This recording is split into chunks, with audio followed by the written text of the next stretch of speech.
Народ, всех приветствую. Сегодня рассмотрим дуэли против ферал-друидов.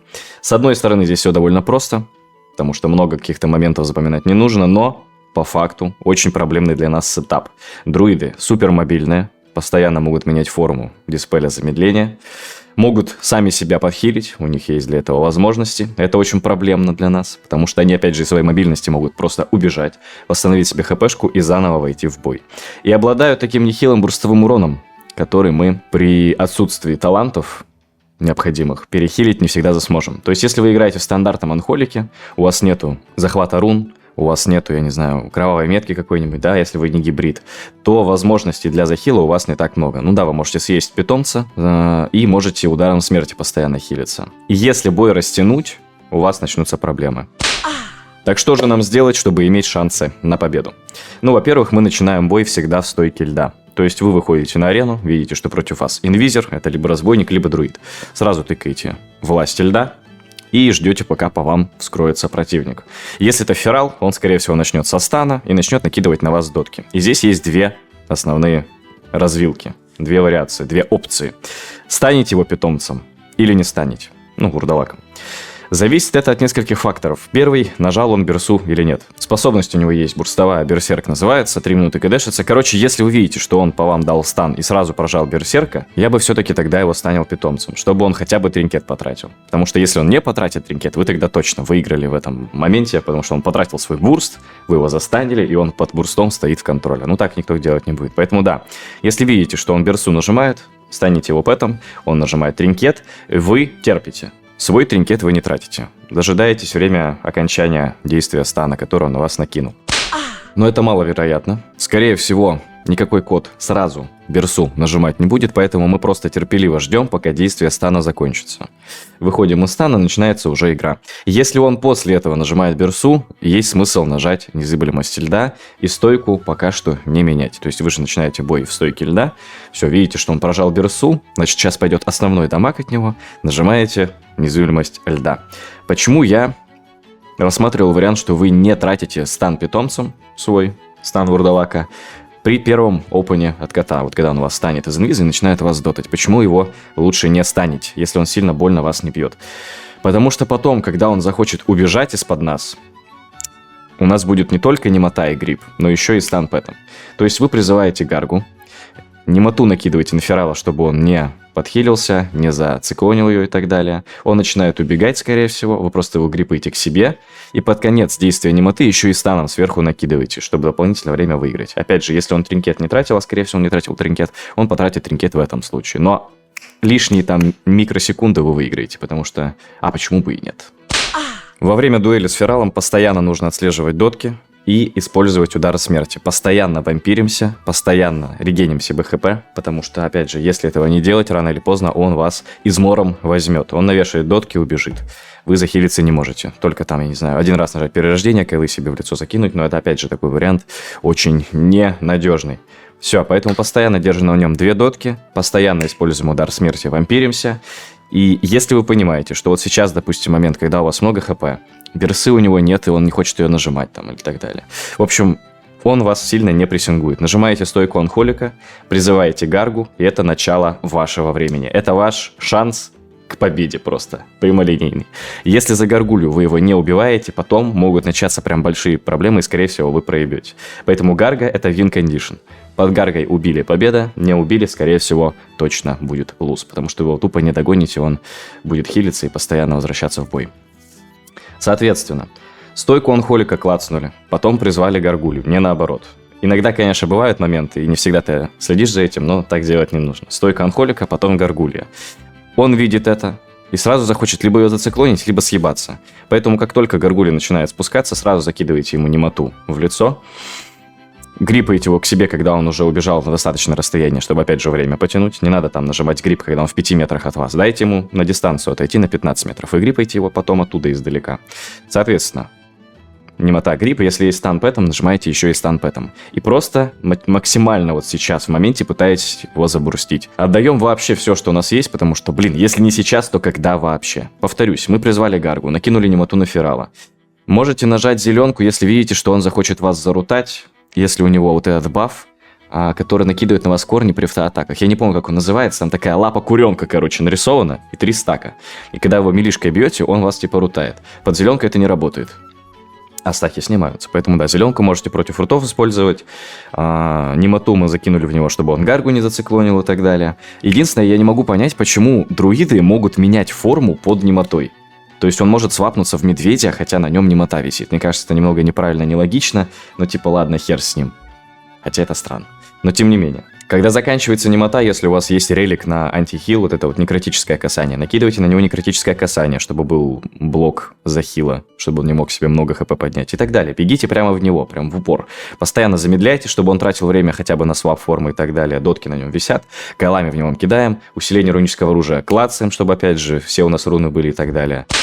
Короче, подытожу. Чтобы лицо от берсы Ферала не потерять, нужно незыблемость льда поражать. Чтобы Ферала победить, нужно под гаргой забурстить. Нормально.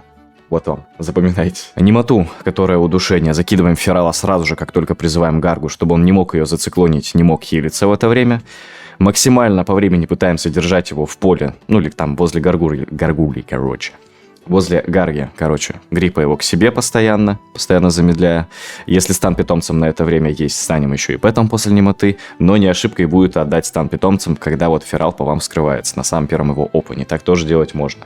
Если у вас лицо прям серьезно улетает, если вы видите, что он очень сильно вас бьет, там, не знаю, гир высокий или так далее, бегайте под стойкой льда, постоянно вампиритесь ударом смерти. Как только поймали момент, что можно сейчас переключать игру, сделать переворот, нажимаете стойку анхолика и понеслась. Отдаете все свои кнопки, все свои бурсты. Нужно его сейчас уничтожить. Если не получается, скорее всего, проиграете, но кто говорил, что будет легко? Зеленкой можем доджить его руты. И еще запомните, что тринкет, он не только против циклонов всяких работает, но если он вас зарутал, условно, у него осталось супер мало хп, и вам нужно его догнать, типа тринкет и руты тоже с вас диспелят, поэтому не забывайте. Потому что обычно об этом мало кто почему-то помнит. Типа знаю, да, тринкет против станов, тринкет против контроля вообще там в целом, циклонов, там блайндов и так далее. Но диспел рутов тоже у нас имеется за счет тринкета. Каточки. Сейчас у нас будет разборчик. Смотрите, начало, опять же, по стандарту. Вижу, что против меня инвизер, клацаю стойку льда.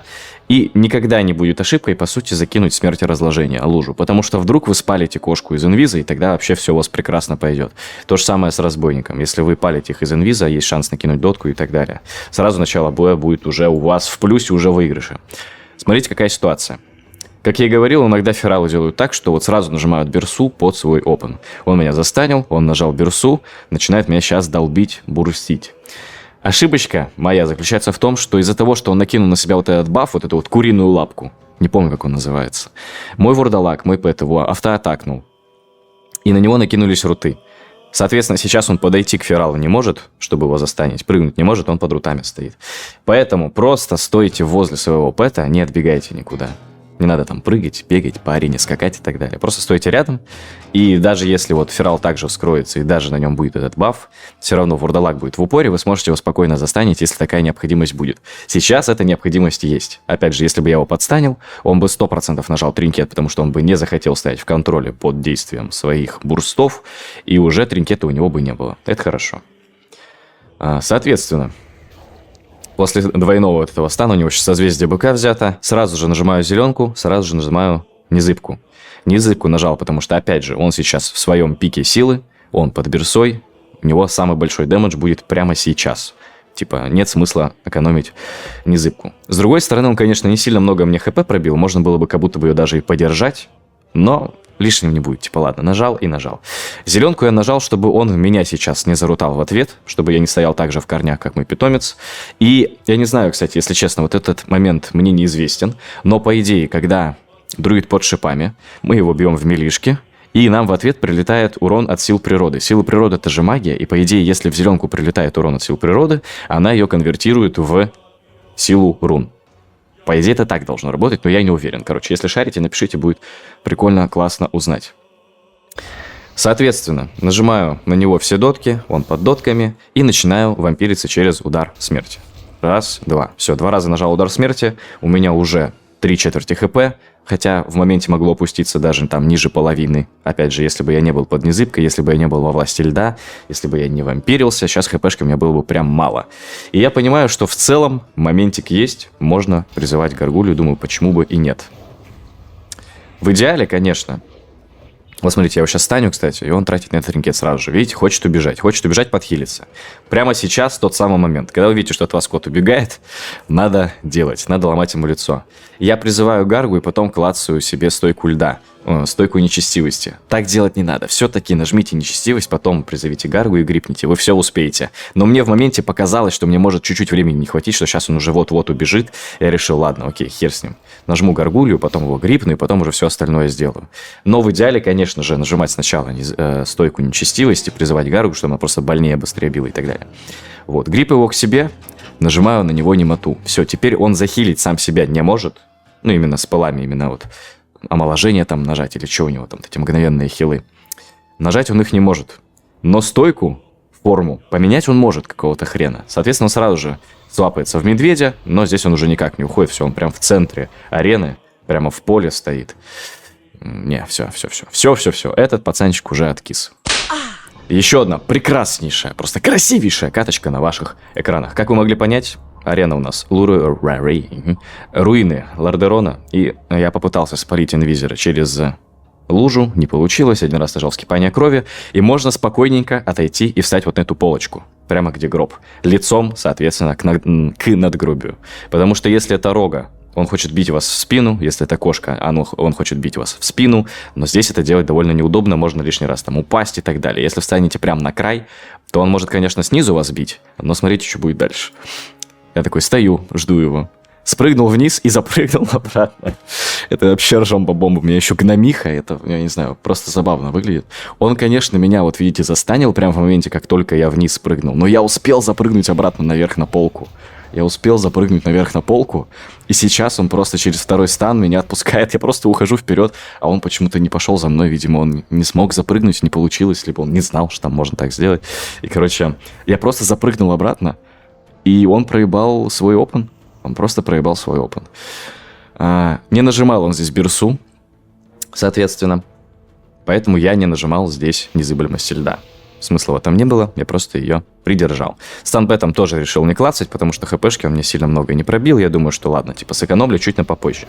Соответственно, я сразу же бегу к нему в стойке анхолика. У меня дохрена силы рун, я понимаю. Призываем Гаргулью, особенно здесь. Типа он выходит из-за ступенек, и куда ему бежать? Здесь бежать некуда. Либо на надгробие, которое находится тут, либо которое здесь, либо на центральный гроб. Но очень большое расстояние.